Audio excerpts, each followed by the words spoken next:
हाँ जी, नमस्ते जी, नमस्ते। मैं भारत की न्यूज़ से फिर से आपका स्वागत करता हूँ। मैं हर्ष बत्रा भारत की न्यूज़ से फिर से आपका स्वागत करता हूँ भाई। और अपने उन सैनिक भाइयों को सलाम पेश करता हूँ जिन्होंने दिन रात एक किया हुआ है। और मेरे सब्सक्राइब भाइयों को कहता हूँ मुझको लाइक करें, सब्सक्राइब करें। हाँ, तो आज की मेन न्यूज़। जी हाँ, आज मेन न्यूज़ छाई हुई है भाई, सुबह से लेकर आक्रमण कर दिया है ईरान पे। ईरान पे आक्रमण हो गया है। किया किसने है? इजराइल ने पहला आक्रमण, और अमेरिका ने दूसरा। 500 जहाज लगाए हैं भाई। मतलब ये कि अमेरिका के मन में आ गया है कि इसको भी दूर करना है भाई। वैसे तो इसको करना चाहिए था ये काम जब इन्होंने इराक को खामखा मारा। इराक खामखा ही मरा। इराक वाला जो उन्होंने कांड किया था इराक का, तो उसमें खामखा ही किया था ना। उसमें ईरान को करना चाहिए था, तब करना चाहिए था भाई। ईरान को तब खड्डे लगाना चाहिए था, पर इन्होंने नहीं लगाया। तो अब उसकी पूर्ति डोनाल्ड ट्रंप कर रहे हैं। अब है तो ये गलत, वैसे तो गलत कहा जाएगा, बिल्कुल गलत ही है। लेकिन वो भी क्या करे भाई। इन्होंने इनकी इतनी धमकियां दी हैं, इतनी धमकियां दी हैं अमेरिका को, जी रह रब का नाम। और आसपास के देशों में पांच पांच पांच पांच हूती जैसे, हमास जैसे, लेबनानी जैसे आतंकवादी संगठनों ने इन्होंने पैसा दिया था भाई। इनसे सब डरते हैं।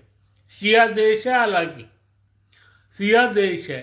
लोग ये समझते थे कि शिया देश में रहना बहुत इजी है, पर इतना इजी नहीं है। वो तो अब आके पता लगाना भी। शिया देश में ऐसा कुकर्म, ऐसी वो जो औरतों को ही मार दे भाई, अपनी औरतों को, जो अपने देश की औरतें हैं भाई, उनको मार दे। और पता नहीं वो कितने आदमी कितने ख़त्म किए होंगे भाई। शिया देश की रिजीम मुसलमानों की रिजीम थी, और हर सुन्नी देश इनसे डरता था। यहाँ तक कि उन्होंने ट्रंप को भी इतनी बात कह दी थी कि हम अपने बेस का उपयोग नहीं होने देंगे भाई। कतर है, तुम्हारा बहरीन है, यूएई है, सऊदी अरेबिया है, और ना जाने कितने 10 देशों ने मना ही कर दिया था कि हम नहीं इस्तेमाल करने देंगे अपना बेस, एयर बेस नहीं इस्तेमाल करने देंगे अमेरिका को। तो भाई अब क्या? अब जब अमेरिका एयरबेस यूज़ नहीं कर सकता, तो इसीलिए उसने अब्राहम लिंकन को लाके खड़ा कर दिया भाई। उधर से अमेरिका से मंगा लिया एक भाई, दो दो जहाज मंगा लिए। दो दो जहाज भी ऐसे जो कि एक शहर जैसे हों भाई। उसको जरूरत ही नहीं है उन देशों की। तो 500 जहाज लेके आक्रमण कर दिया है इस पे, क्या कहते हैं, ईरान पे। ऐसा नहीं है कि इन्होंने कोशिश नहीं की ईरान को समझाने की। इन्होंने ये कहा था ईरान से कि भाई तुम परमाणु बम मत बनाओ। यहाँ पे भी है परमाणु बम, इंडिया में भी है, चाइना में भी है, रशिया में भी है, पर वो अपनी एक रिजीम के हाथ में है ना। वो सबसे बात करते हैं, वो किसी को धमकी तो देते नहीं। वो किसी को धमकी नहीं देते। गाहे बेगाहे एक दो बार चाइना ने दी है, उसके बाद उसने भी नहीं दी, और हमने तो किसी को दी नहीं। जो पाकिस्तान रोज धमकी देता था तो कहाँ दी इंडिया ने? पाकिस्तान जैसे ही उन्होंने कहा हम तो पीछे हट गए। जैसे ही नूर खान पे हमने मारा था, जो नूर खान बेस को हमने मारा था, तो अमेरिका ने ही रोका था कहीं ना कहीं हमें। तो हम रुक गए थे नूर खान पे, हमने और ज्यादा बम नहीं मारे, एक ही ब्रह्मोस गई थी, तब ये हाल हो गया था भाई। तो अब आप हिसाब लगा लीजिए, जब हमने किसी हम इन तीन देशों की बात छोड़ दीजिए, अमेरिका तो हर दिन इनको धमकी देता था, हर 15 दिन में एक बार इनको धमकी मिल जाती थी, और अब भी धमकी देने से बाज नहीं आ रहे थे। भाई जब तुम्हें पता है हम कमजोर हैं, सारी बातें हैं, तुम आराम से उनको क्यों नहीं अड्डे में ले लेते भाई? जबकि अमेरिका कह रहा था मैं प्यार प्यार से सारे काम कर लेंगे, तुम्हारी रिजीम भी रही रहेगी। यही तो अब इनकी बातचीत हुई थी, यही तो बातचीत हुई थी, तुम सारा कुछ हमें दे दो और हमारे से लिंक कर लो, हम तुम्हें नहीं मारेंगे। पर इन्होंने नहीं माना, इन्होंने नहीं माना। वैसे एक बात आपको बता देता हूँ, जो इंडिया के लोग हैं, इंडिया के लोग हैं, वो ये चाहते हैं कि भाई यहाँ पे जैसे डेमोक्रेसी हमारे यहाँ है ना, वैसी डेमोक्रेसी हो, वैसी डेमोक्रेसी हो भाई ईरान में। पर ये पॉसिबल तो था नहीं, और चुप ही रहते थे। पर इंडिया के लोग हमेशा से वहाँ डेमोक्रेटिक के पक्ष में रहे हैं, डेमोक्रेसी के पक्ष में रहे हैं। और देख लो अब क्या हुआ, अब इनको मारने ही पड़े। खासकर इजराइल तो पीछे ही पड़ा हुआ था इसके क्या कहते हैं, ईरान के। इजराइल की मंशा तो यही थी, क्योंकि इसने, ईरान ने इजराइल को खाम खा तंग कर रखा था भाई, खाम खा तंग। एक बंदा दोस्त है उसको दुश्मन बना लिया, एक बंदा इजराइल। एक बात बताओ, इजराइल तुम्हारा सबसे बेस्ट दोस्त है, सबसे बेस्ट दोस्त है, उसको भी आकर के तुमने अपना दुश्मन बना लिया भाई। और 80 और अब हो गए 40, 120, हाँ 45 साल 50 साल हो गए इनकी बातों को चलते, इनकी बातों को चलते हो 50-45 साल हो गए, और दुनिया भर के बम इन्होंने मारे इजराइल पे भाई, दुनिया भर के बम मारे इजराइल पे। तो इजराइल भी खड़ा हो गया, वो एक ही बात समझाता है कि भाई ईरान को ख़त्म करना है। उसके बाद में मोसाद एक ही बात कहते हैं, एक ही बात कहता है, उनकी सारी रिजीम और सारा विपक्ष और सारा का सारा पक्ष एक होए पड़े हैं भाई, एक हो गए वो। तो कोई कर सकता है ऐसी बात? छोटा सा देश, बिल्कुल छोटा सा देश, भी देशी है वो, देश भी नहीं है भाई पूरी तरह। इजराइल पूरी से एक यूं लगा लो कोई दिल्ली जैसा बड़ा शहर होगा भाई। उसने ऐसी बुरी हालात कर दी ईरान की भाई। हुती थे, हमास थे, लेबनानी थे, एक दो संगठन और थे जिनको ये ईरान पैसा देता था भाई, और अपने हथियार देता था। पैसा क्या, हथियार देता था, और किसी किसी को तो पैसा भी देता था। तो इन्होंने ये कहा प्लस में वहां तेल का खेल, तो कैसे बात बनेगी भाई? प्लस में तेल का खेल जारी है वहां पे। तेल इतना है कहने की हद नहीं। अगर उसको भी दिख गया ट्रम्प को, अगर मैं मारता हूं इसको तो मेरे ऊपर कोई बात ही नहीं आती, क्योंकि हर दिन धमकी तो यही देते फिरते हैं। हर दिन धमकी तो ईरान वाले ही देते हैं ना भाई।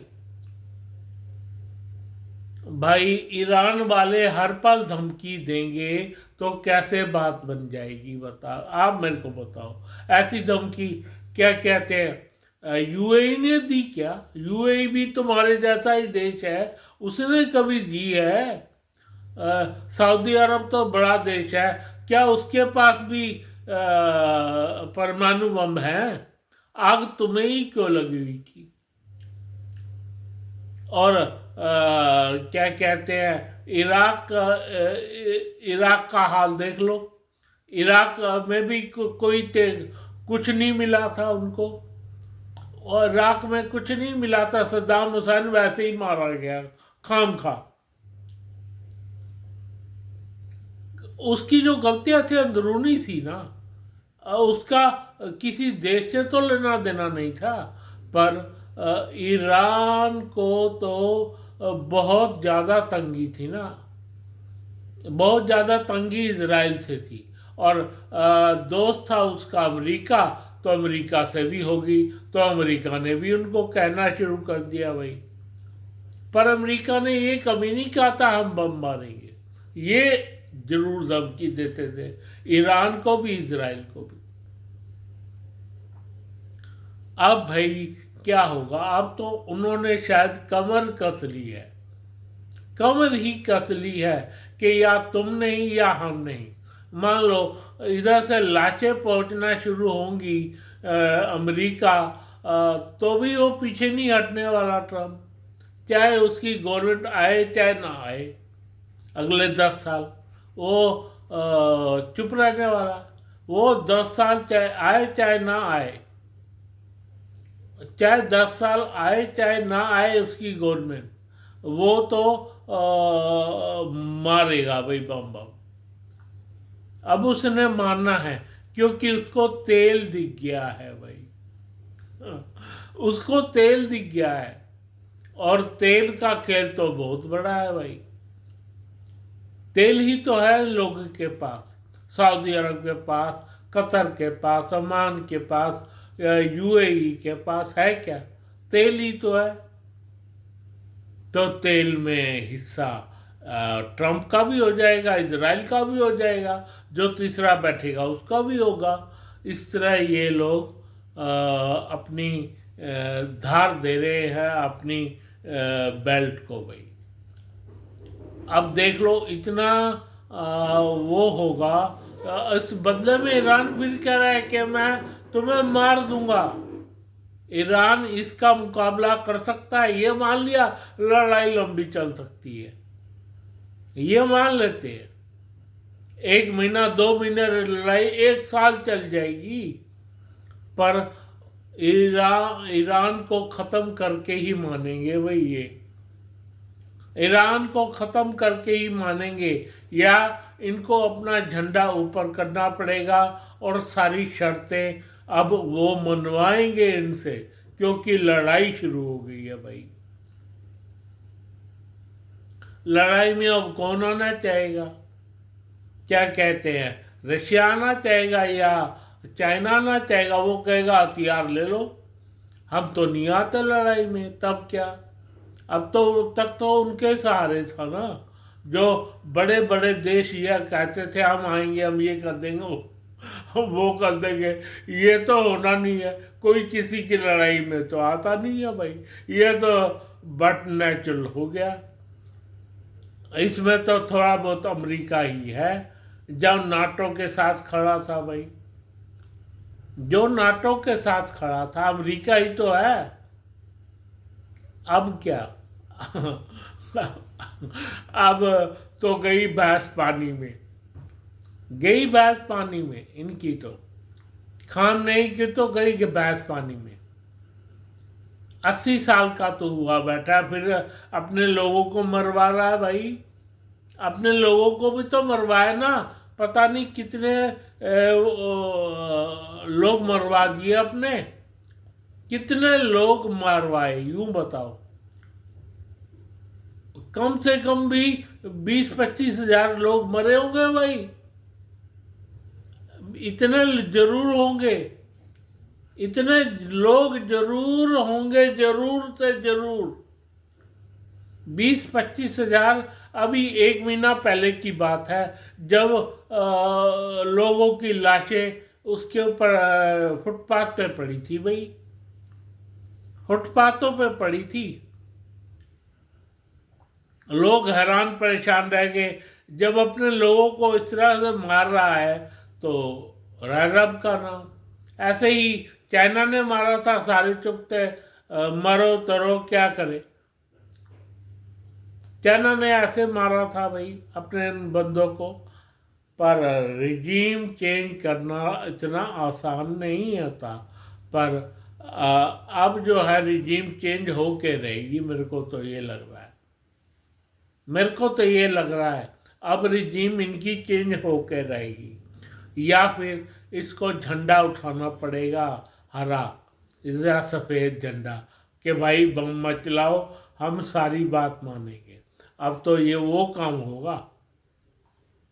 अब ये वक्त बताएगा। इसकी मैं तुम्हें जिरहा करता रहूँगा, टाइम बे टाइम ये बताता रहूँगा क्या हुआ क्या नहीं। क्या किया ईरान ने। और बम मारेगा तो थोड़े दिन मिसाइलें चला लेगा अपनी, और थोड़े दिन ही मिसाइल चला लेगा। और ये बात तय है, अगर इसके पास मिसाइल होती है मार देता। ये इजराइल पे तो जरूरी मार देता, अमेरिका पे ना मारता, ना मार सकता तो। भाई 2000 किलोमीटर बैठा है, 2000 किलोमीटर दूर। तेरी उससे क्या दुश्मनी। मैं ईरान की बात कर रहा हूँ, तेरी उससे क्या दुश्मनी। कौन सी दुश्मनी, कैसी दुश्मनी।